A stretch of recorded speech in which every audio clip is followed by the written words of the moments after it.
That day I was home, I was asleep, I was my day off. My son came in and told me that a plane had crashed into the tower, the World Trade Center. Actually, I was a new medic when that went down, and it was pretty intimidating because I'd seen it like everybody else on the news. And we both said the same thing. Boy, that's gonna be some fire to fight that high. I called my battalion, spoke to my lieutenant.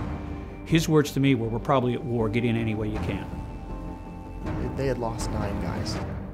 9 guys, our local firehouse. The same fire guys that were my heroes 11 years earlier. The firemen that I worked with in 16 and 7 on East 29th Street, we had lost the entire truck company. It's a wall falling down. Whenever I see the planes crash into the tower, I see that. This is beginning to bother me. This is beginning to bother me. The men of 9/11 were men who did what men are supposed to do in the face of danger. They were men who went forward instead of pulling back. Men who took the initiative instead and were not passive. Men who stepped up. A columnist from the Wall Street Journal wrote about these men. Men are back, the columnist wrote. Masculine men. Men who charge up the stairs in 100 pounds of gear and tell everyone else where to go to be safe. Men who are welders, who do construction. Men who are cops and firemen.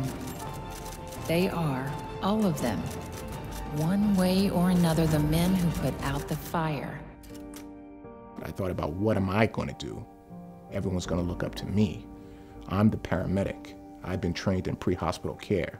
They're going to look at me and wonder and ask me questions and wonder, what am I going to do for them? The difference between a trained firefighter in that situation and a civilian is the civilian may still do something heroic as people would look at it.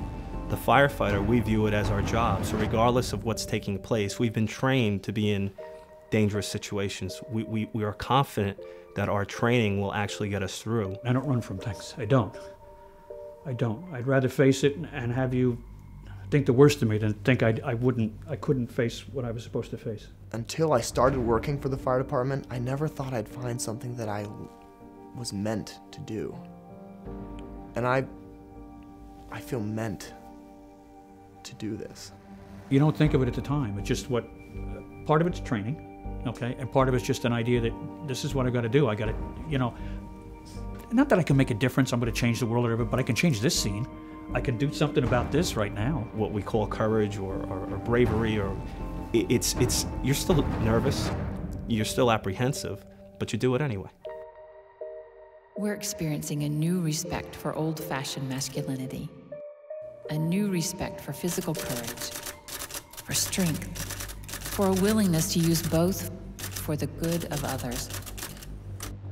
When we talk about heroes, and typically that's always discussed, I don't think anybody who's currently working that was down at 9/11 in any capacity views themselves in anything of that light. The heroes are the ones that didn't actually come home. We were just doing our job.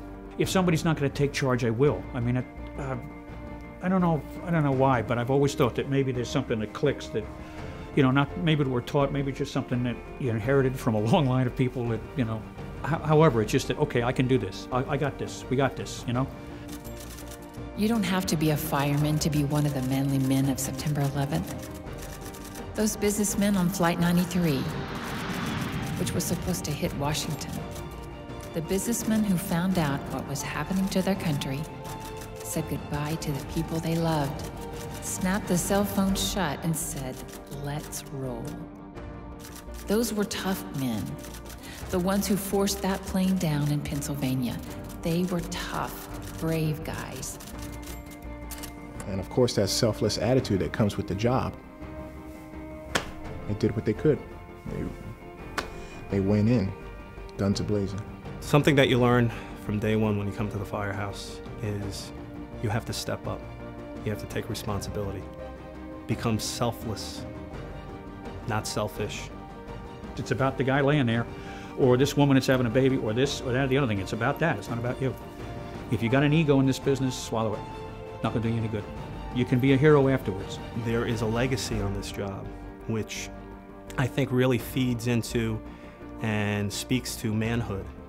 You don't want to let your sibling, your relative, your father, your grandfather that went before you and did the job down. And I think that is going to be where the United States is going to draw the future from. Those men and women who step up, who want to do something great, and who want to make this country great. It's hard to be a man. The columnist wrote. I'm certain of it. To be a man in this world is not easy. Good men suck it up and remain good-natured, constructive, And helpful.